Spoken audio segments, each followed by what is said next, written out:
우리에게 주시는 말씀은 빌립보 4장 4절입니다.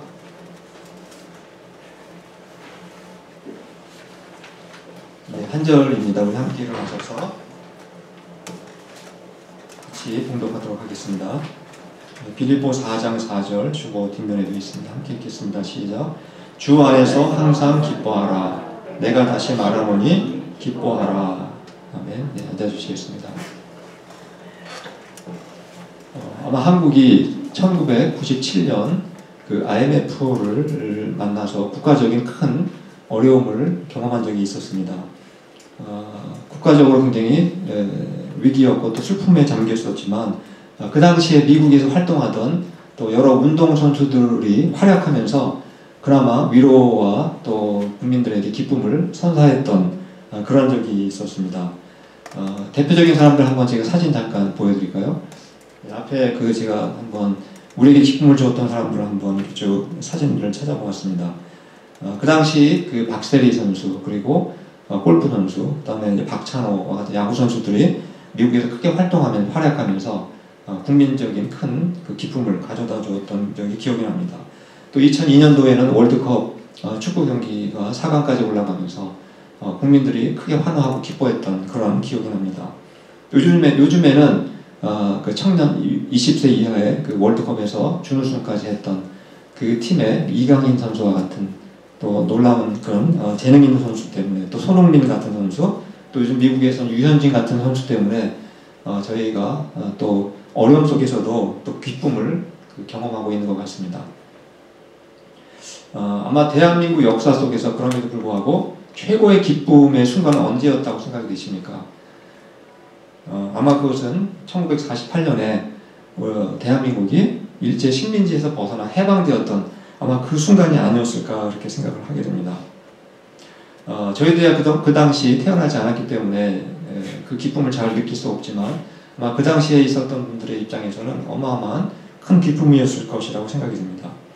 그렇다면 그 이스라엘의 역사 속에서 성경에 나와 있는 이스라엘의 역사 속에서 가장 기뻤던 때가 있다면 여러분은 언제적이었을 거라고 생각이 되십니까?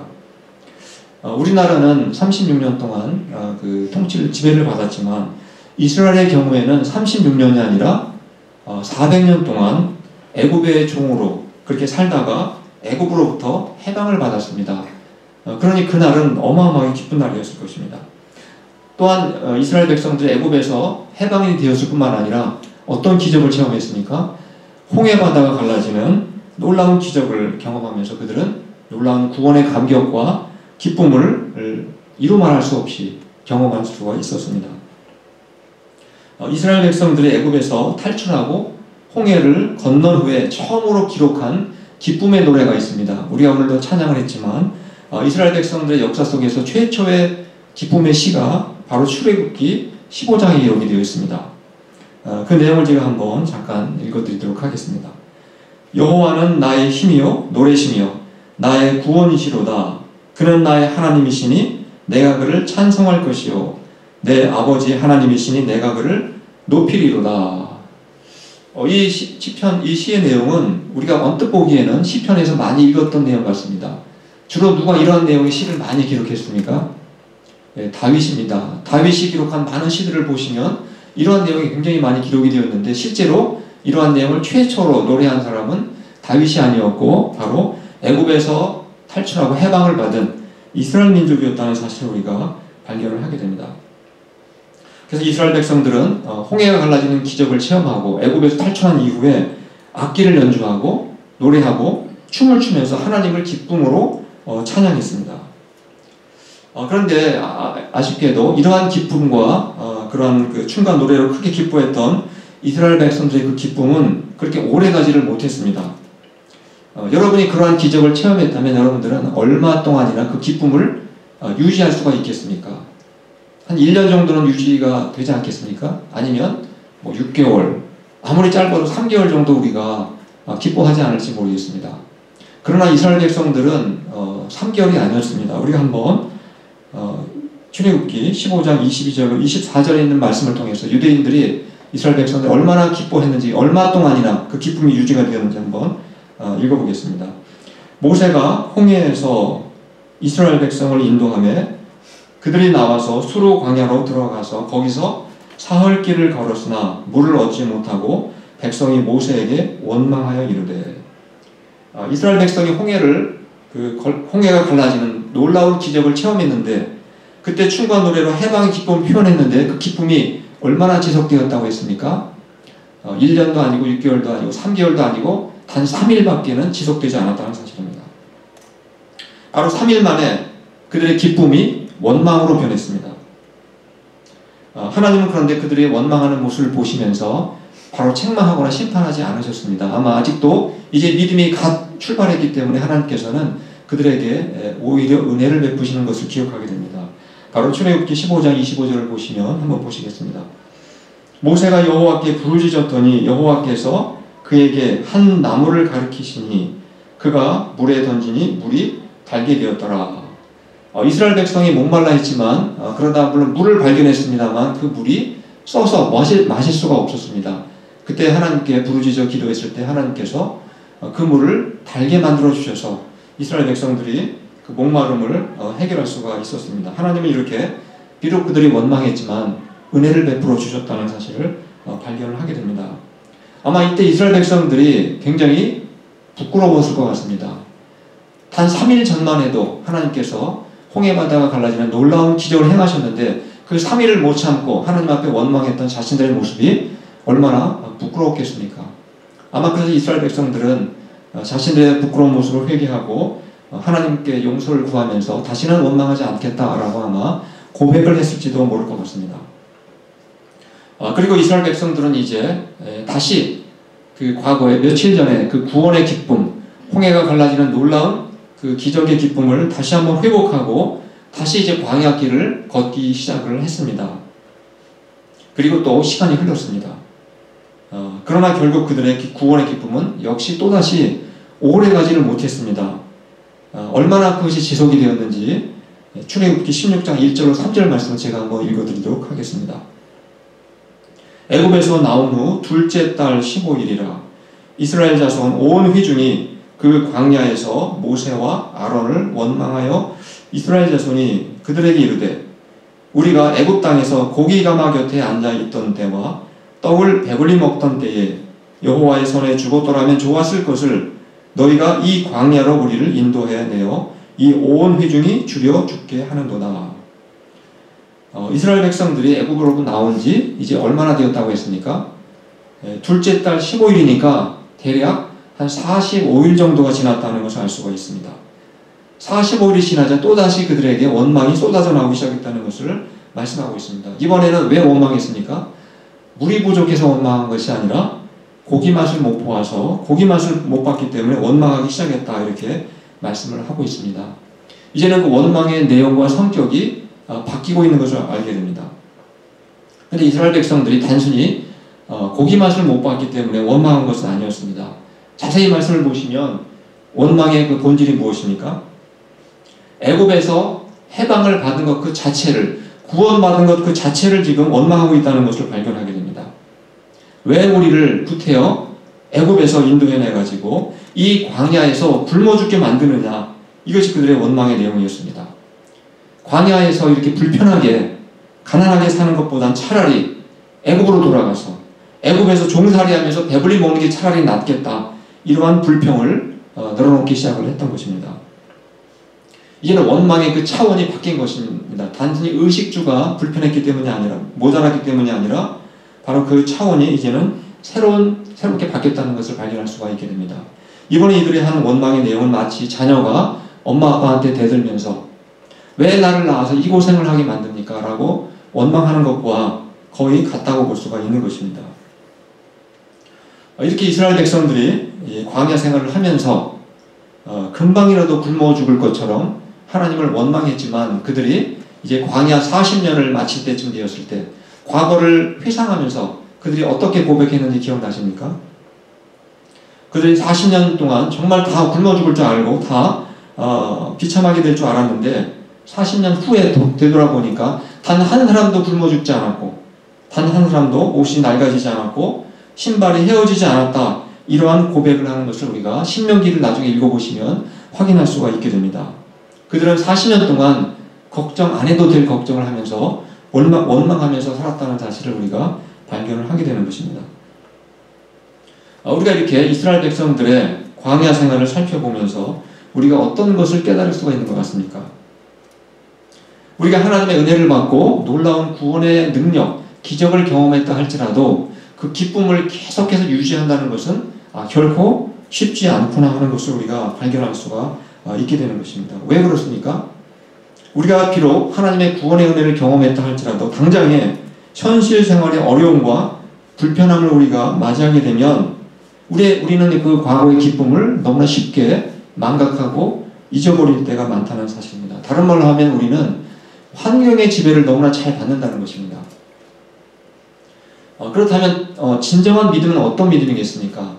진정한 믿음이라는 건 결국은 환경의 지배를 받지 않는 믿음이 참 믿음이요 진정한 믿음이라는 사실을 우리가 발견을 할 수가 있게 됩니다. 만약 우리에게 모든 것이 잘 풀리고 물질적으로도 부족한 것이 하나도 없고 또 건강한 상태를 늘 유지하고 있다면 누구나 다 하나님 앞에 기뻐할 수 있고 춤과 노래로 하나님을 찬양하는데 누구나 다 그렇게 할 수가 있을 것입니다. 그러나 우리가 내 인생이 내 생각대로 되지 않고 또 모든 것이 부족하고 또 불편함이 계속될 때에는 그 환경의 지배를 받게 되어서 나도 모르게 원망과 불평에 사로잡힐 때가 있다는 것입니다. 그러나 이것은 참된 믿음이라고 볼 수는 없다는 것입니다. 그래서 히브리서 저자가 나중에 이스라엘 역사를 쭉 살펴보면서 이스라엘 백성들이 광야 생활을 하다가 40년 동안 원망을 하다가 결국은 20세 이상이 된 성인들은 한 사람도 여호수아 칼렙을 빼고는 가나안 땅에 들어가지 못했습니다. 그때 그 원인 분석을 했는데 그 분석한 내용이 바로 히브리서 3장 19절에서 19절에 있는 내용입니다. 제가 한번 읽어드리도록 하겠습니다. 또 하나님이 40년 동안 누구에게 노하셨느냐? 그들의 시체가 광야에 엎드러진 범죄한 자들에게가 아니냐? 이로보건대 그들이 믿지 아니함으로 능히 들어가지 못한 것이라. 이스라엘 백성들이 그 광야 생활을 하면서 환경의 지배를 받아 원망과 불평을 하다가 결국은 가나안 땅에 들어가지 못했는데 그 근본 이유가 뭐라고 했습니까? 그들이 믿지 않았기 때문이다. 결국은 그들이 참 믿음을 갖지 못했다는 것입니다. 그래서 결국은 그들이 환경의 지배를 받고 하나님을 원망하고 살다가 결국은 그 가나안 땅에 들어가지 못하게 되었다라고 그렇게 지금 히브리서 기자가 분석을 하고 있는 것입니다. 그럼 우리가 환경의 지배를 받지 않고 구원의 감격을 끝까지 유지하면서 우리가 살았던 사람들이 성경에 많이 기록이 되어 있는데 우리가 정말 그러한 사람 중에서 본받아야 될 사람, 우리의 모델이 될 만한 사람은 누구라고 생각하십니까? 바로 오늘 우리가 읽었던 빌립보서를 기록한 사도 바울이라고 볼 수가 있습니다. 사도 바울이 오늘 우리에게 어떻게 말씀하고 있는지 다시 한번 빌립보서 4장 4절 말씀을 한 목소리로 읽어보도록 하겠습니다. 시작. 주 안에서 항상 기뻐하라. 내가 다시 말하노니 기뻐하라. 지금 사도 바울이 이러한 말씀을 할 때 그의 처지가 어떠했습니까? 정말 모든 것이 행복하고 잘 되고 잘 풀릴 때였습니까? 사도 바울이 이런 말씀을 할 때는 바로 사도 바울이 감옥에 갇혀 있을 때였습니다. 감옥에 갇힌 바울이 이런 말을 했기 때문에 이 말씀이 진정성이 있고 또 우리에게도 힘 있는 말씀, 능력 있는 말씀으로 우리에게 다가오는 것입니다. 사실 우리가 사도 바울의 인생을 잘 살펴보시면 이스라엘 백성들이 40년 동안 광야 생활하면서 그들이 불편했고 고통을 당한 것에 비교할 수 없을 만큼 사도 바울은 훨씬 큰 고통과 어려움과 그리고 고된 인생을 살았다는 것을 발견하게 됩니다. 사도 바울이 예수 믿는 사람들을 잡아다 감옥에 넣고 사형시키는 일에 앞장섰다가 부활하신 예수님을 만나고 나서 그가 비로소 신자가 되었습니다. 그때 얼마나 기뻐했겠습니까? 근데 사도 바울이 신자가 된 이후로 예수님을 믿고 난 이후로 그의 인생은 말로 표현할 수 없을 만큼 극심한 고난과 핍박을 당하면서 정말 어려운 인생을 그가 살아가게 됩니다. 우리가 사도 바울은 자신의 인생을 요약하면서 우리에게 소개한 말씀이 고린도후서 11장 23절로 20절에 기록이 되어 있습니다. 제가 한번 천천히 한번 읽어드리도록 하겠습니다. 사도 바울의 인생 가운데 어떤 일들이 있었는지 한번 잘 살펴보시기 바랍니다.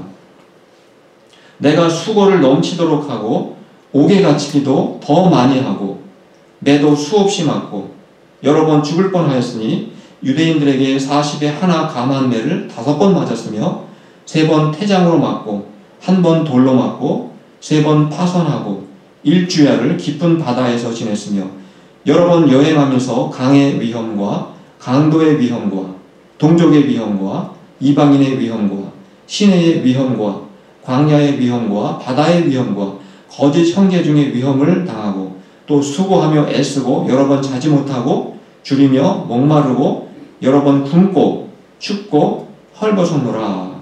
이것이 바울이 살았던 그 인생을 이렇게 요약해서 우리에게 말씀하고 있는 내용입니다. 바울이 감옥에 단 한 번 갇힌 것도 아니고 여러 번 갇혔다. 그런 경험이 있었다고 말씀하고 있습니다. 또 사도 바울은 매를 맞고 돌에 맞아 죽을 뻔하기도 여러 번 있었다라고 말씀하고 있습니다. 또 자연재해, 오늘날 쓰나미나 지진과 같은 이러한 자연재해를 당해서 수없이 죽을 뻔한 경험도 많았다라고 말씀하고 있습니다. 며칠 전에 엘파소에서 총기 사건 때문에 20명인가 죽었다는 제가 소식도 들었고, 오늘도 오하이오주에서 또 총기 사건이 있었다고 합니다. 많은 사람들이 또 죽었다고 합니다. 이런 테러의 위험을 사도 바울도 살아가면서 수도 없이 경험했다는 것입니다. 사도 바울을 죽일 때까지는 먹지도 않고 마시지도 않겠다고 맹세하는 사람들도 있었습니다. 또 사도 바울은 이 먹고 마시는 문제 때문에 그가 굶어 죽을 뻔하기도 했었고 겨울에는 얼어 죽을 뻔했었다, 이런 말씀까지 하고 있습니다. 그리고 자신의 동족들에게 모함을 당하고 심지어 자신이 세운 교회에서 쫓겨날 뻔한 적도 있었다고 말씀하고 있습니다. 여기에 기록되지 않았지만 사도 바울 또한 불치병에 걸려가지고 그가 신체적인 고통과 불편함 때문에 평생을 그 병을 그 몸에 늘 데리고 다니는 그러한 삶을 살았던 것을 우리가 기억을 할 수가 있습니다. 이렇게 사도 바울의 인생은 원망과 불평으로 가득 찼던 이스라엘 백성들의 광야 생활, 이스라엘 백성들과는 도저히 비교할 수 없는 더 큰 고난의 연속이었다는 사실을 우리가 발견을 하게 됩니다. 바로 이러한 환경 속에서 사도 바울이 살면서 어떻게 고백했습니까? 원망 불평을 쏟아놓은 것이 아니라 아까 읽었던 말씀처럼, 오늘 본문에 있는 말씀처럼 주 안에서 항상 기뻐하라. 내가 다시 말하노니 기뻐하라. 이러한 말씀을 사도 바울이 할 수 있었다는 사실입니다. 우리가 이러한 사도 바울의 말씀을 우리가 읽게 될 때 여러분들은 어떤 생각이 드십니까? 저는 이런 말씀을 듣게 되면 제일 먼저 제 마음속에 부끄러운 마음이 먼저 생기는 것 같습니다. 내가 오늘 겪는 어려움이나 불편함이 있지만 사도 바울이 겪었던 이러한 고난과 어려움에 비교한다면 내가 겪는 것은 세 발의 피도 안 되는 정말 너무나 작은 어려움이라는 사실을 깨닫게 될 때 우리가 얼마나 주님 앞에 부끄러운가 하는 것을 생각하게 됩니다. 그리고 또한 이스라엘 백성들처럼 작은 어려움이 있을 때마다 쉽게 원망하고 불평했던 내 자신의 모습을 우리가 또 느끼게 될 때가 있는 것 같습니다. 물론 또 우리는 이런 생각을 할 수도 있습니다. 사도 바울은 특별한 사람 아닙니까? 그는 사도이지 않았습니까? 우리가 이렇게 생각할 수도 있습니다. 사도 바울은 특별한 존재였기 때문에 능히 그러한 고통과 어려움도 견딜 수 있는 것이 아니겠습니까? 라고 우리가 반문할 수도 있습니다. 근데 사도 바울이 우리에게 어떤 말을 하는지 한번 보시기 바랍니다. 빌립보서 4장 17절 말씀 한번 보시겠습니다. 뭐라고 되어 있습니까? 형제들아 너희는 함께 나를 본받으라. 자신이 특별한 인간이라면 어떻게 나를 본받으라 이렇게 말씀을 할 수가 있었겠습니까? 사도 바울이나 우리나 똑같은 믿음을 가진 사람이고 서로 같은 믿음을 갖고 있는 사람이기 때문에 사도 바울은 우리에게도 너희도 나를 본받으라 이렇게 말씀을 할 수가 있었던 것입니다. 즉 사도 바울이 가지고 있던 믿음이나 우리가 가지고 있는 믿음이나 본질상 하나도 차이가 없다는 것입니다. 사도 바울만 특별히 신비한 지식을 갖고 있었다든가 또 어떤 비밀의 지식을 갖고 있었기 때문에 사도 바울이 믿음이 더 좋았던 것이 아니라는 것입니다. 사도 바울이 가진 믿음이 어떤 믿음이었습니까? 우리가 믿는 것과 똑같이 예수님께서 십자가에서 죄인을 위해서 대신 죽으신 것을 믿는 똑같은 믿음을 그도 갖고 있었다는 사실입니다. 그런데 어떻게 사도 바울은 이스라엘 백성들처럼 40년 동안 원망하고 불평하지 않고 그 더 극심한 고통 속에서도 어떻게 하나님 앞에 그가 항상 기뻐하라, 우리들에게 항상 기뻐하라, 항상 기뻐하라 이런 말을 할 수가 있었겠느냐는 것입니다. 그 비결이 무엇이라고 생각하십니까? 우리가 똑같은 믿음을 갖고 있었음에도 불구하고 어떻게 사도 바울은 항상 기뻐하는 삶을 살아갈 수가 있었겠습니까? 그 해답이 바로 빌립보서에도 역시 우리에게 말씀하고 있습니다. 빌립보서 3장 8절 말씀을 통해서 우리가 그 비결을 한번 확인해 보도록 하겠습니다. 이 말씀은 같이 한번 읽어보도록 하겠습니다. 시작. 또한 모든 것을 해로 여김은 내 주 그리스도 예수를 아는 지식이 가장 고사하기 때문이라. 내가 그를 위하여 모든 것을 잃어버리고 배설물로 여김은 그리스도를 얻고. 예수님을 아는 지식 이외에는 자기는 다 배설물로 그렇게 생각한다라는 말씀을 하고 있습니다. 이 말씀이 무슨 뜻이겠습니까? 사도 바울이 예수님을 믿고 난 이후에 예수님을 알아가면 알아갈수록 그가 발견한 진리가 있었습니다. 그것은 바로 예수님이면 충분하다는 것이었습니다. 예수님이면 충분하다는 사실을 그가 믿음 생활을 하면 할수록 더 깊이 깨닫게 되었다는 것입니다. 예수님은 단지 필요한 분이 아니었습니다. 우리는 자동차가 필요합니다. 옷도 필요하고 그리고 신발도 필요합니다. 그러나 옥소도 살 수가 있습니다. 마치 우리가 예수님은 이 자동차라든가 신발이라든가 옷처럼 필요한 존재가 아니라 예수님 한 분만으로도 우리에게는 충분하다, 기뻐할 수 있다는 것을 우리에게 말씀하고 있는 것입니다. 그래서 우리가 인생을 살아가면서 때때로 이스라엘 백성들처럼 원망과 불평이 나오는 이유는 무엇이겠습니까? 예수님 한 분만으로는 충분하지 않다고 생각하기 때문에 그래서 우리가 나도 모르게 원망과 불평이 나오는 것입니다. 이스라엘 백성들이 만약에 홍해바다가 갈라지는 기적을 보면서 야, 하나님은 정말 놀라운 분이시구나. 그 하나님에 대해서 계속해서 묵상하고 하나님이 어떤 분이신지 계속해서 깨달아갔다면 결코 그들이 조금만 어려움이 있다고 해서 쉽게 원망하거나 아마 불평하지는 않았을 것이라고 생각을 합니다. 사도 바울은 예수님을 믿고 나서 예수님을 알면 알수록 예수님에 대해서 배우면 배울수록 예수님 한 분만으로도 우리는 충분히 만족할 수 있구나. 예수님 한 분만으로도 감사할 수 있고 기뻐할 수 있다는 사실을 그가 깨달았기 때문에 그는 감옥에서도 빌립보 교인들을 향해서 항상 기뻐하라 이렇게 말할 수 있었던 것입니다. 또한 그가 매를 맞고 돌에 맞아 죽을 뻔했음에도 불구하고 한 분만으로 예수님만으로도 충분히 감사할 수 있었기 때문에 그가 기뻐할 수 있었다는 사실입니다. 또 그가 사람들로부터 테러를 당하고 거짓 모함을 당하고 굶주리고 또 추워 얼어 죽을 뻔했었지만 하나님 한 분만으로도 충분했기 때문에 그가 감사했다는 것입니다. 또한 그가 심지어 불치병에 걸려서 평생 동안 고통 속에 살아갔지만 그가 기뻐할 수 있었던 이유가 무엇이었겠습니까? 바로 예수님 한 분만으로도 충분히 감사할 수 있었기 때문에 그가 그와 같은 삶을 살아갈 수가 있었고 또 우리들에게도 신자들에게도 너희도 항상 기뻐하라 이렇게 말씀할 수가 있었던 것입니다. 우리들은 다 이스라엘 백성들처럼 정말 물도 없고 풀도 없는 이 세상, 광야 같은 세상을 지금 지나가고 있는 하나님의 백성들입니다. 근데 우리가 어떻게 하면 이스라엘 백성들처럼 광야 생활을 하면서 원망 불평하지 않고 더 큰 고통을 당했지만 사도 바울처럼 우리도 항상 기뻐하면서 살아갈 수가 있겠습니까? 그것은 조금 전에 말씀드린 것처럼 사도 바울이 고백했던 것처럼 우리가 믿고 있는 예수님을 더 많이 알아가기 위해서 더 깊은 교제하기 위해서 우리가 말씀과 기도에 힘쓰고 예수님을 더 깊이 알아가기 위해서 노력할 때 우리도 사도 바울처럼 그렇게 살아갈 수가 있다는 사실입니다. 여러분들은 예수님을 좀 더 깊이 알아가기 위해서 얼마나 많은 시간을 기도하는 시간과 말씀을 읽고 묵상하는 시간에 하나님께 드리고 계십니까? 우리가 정말 예수님을 깊이 알아가기 위해서 말씀을 더 깊이 묵상하고 더 많이 기도하고 우리가 그렇게 사도 바울처럼 살아가게 되면 우리도 사도 바울처럼 나도 예수님 한 분이면 충분합니다. 나도 예수님 한 분이면 만족합니다. 예수님 한 분만으로 기뻐할 수 있습니다. 라고 우리도 고백할 수가 있다는 사실입니다. 우리가 원망과 이 불평 사이에는 큰 차이점이 있지만 공통점이 하나가 있습니다. 무엇인 것 같습니까? 바로 원망이나 기쁨은 전염성이 아주 강하다는 것입니다. 내가 늘 원망하고 불평하는 삶을 살게 되면 내 가족, 내 주변 사람들도 나처럼 똑같이 전염이 되어서 쉽게 원망하고 불평에 빠질 수가 있다는 사실입니다.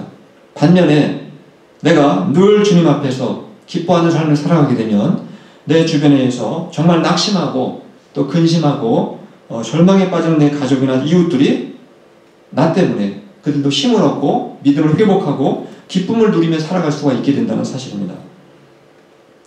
여러분들은 이미 다 이스라엘 백성과 똑같이 홍해 바다가 갈라지는 기적을 체험한 구원을 경험한 하나님의 백성들이라는 사실을 기억하시기 바랍니다. 그러나 우리 앞에는 늘 푸른 초장만 있는 것이 아니라 때로는 물도 없고 풀도 없는 바로 사막과 같은 광야도 우리가 통과해야 한다는 사실을 우리 늘 기억을 해야 합니다. 여러분들은 이러한 광야를 어떤 식으로 어떻게 살아가기를 원하십니까? 이스라엘 백성들처럼 환경의 지배를 받아서 조금만 어려움이 찾아오면 원망과 불평에 살아가기를 원하십니까? 아니면 사도 바울처럼 환경의 지배를 받지 않고 예수님을 깊이 알아가면서 예수님만으로 충분합니다. 예수님만으로 내가 만족합니다. 예수님 때문에 기뻐합니다. 이러한 삶을 살아가기를 원하십니까? 저는 저희 모두가 바로 사도 바울처럼 우리가 예수님을 더 깊이 알아가면서 예수님을 아는 지식이 가장 고상하다는 것을 우리가 발견해가면서 바로 사도 바울처럼 우리도 항상 기뻐하면서 어떠한 불편함이 있을지라도 우리가 감사하면서 하나님을 찬양하면서 그렇게 살아가실 수 있기를 간절히 축원합니다. 기도하겠습니다. 하나님 아버지, 이스라엘 백성은 애굽에서 해방이 되고 또 홍해가 갈라지는 놀라운 기적을 체험했지만 3일이 지나지 않아서 그들의 기쁨은 원망으로 변하고 말았습니다. 심지어 하나님의 은혜로 하나님의 능력으로 애굽에서 해방이 되고 구원받은 것 그 자체를 원망하기까지 했습니다. 그러나 사도 바울은 이스라엘 백성과 비교할 수 없는 더 큰 고난의 삶을 살았지만 오히려 주 안에서 기뻐하라, 항상 기뻐하라 우리에게 권면하고 있습니다. 이스라엘 백성이 원망한 것은 결국 참 믿음이 없었기 때문에 환경의 지배를 받았기 때문이었음을 깨닫게 됩니다. 그러나 바울은 자신을 구원하신 예수님을 깊이 알아가면서 예수님 한 분만으로 충분히 감사하고 예수님 한 분만으로 충분히 만족하고 기뻐할 수 있었다는 사실을 깨닫게 됩니다. 저희들도 바울을 본받아 예수님을 깊이 알아가고 예수님과의 깊은 교제를 위해서 더욱 말씀과 기도에 힘쓰므로 환경의 지배를 받지 않는 참 믿음의 사람으로 살아갈 수 있도록 도와주시옵소서.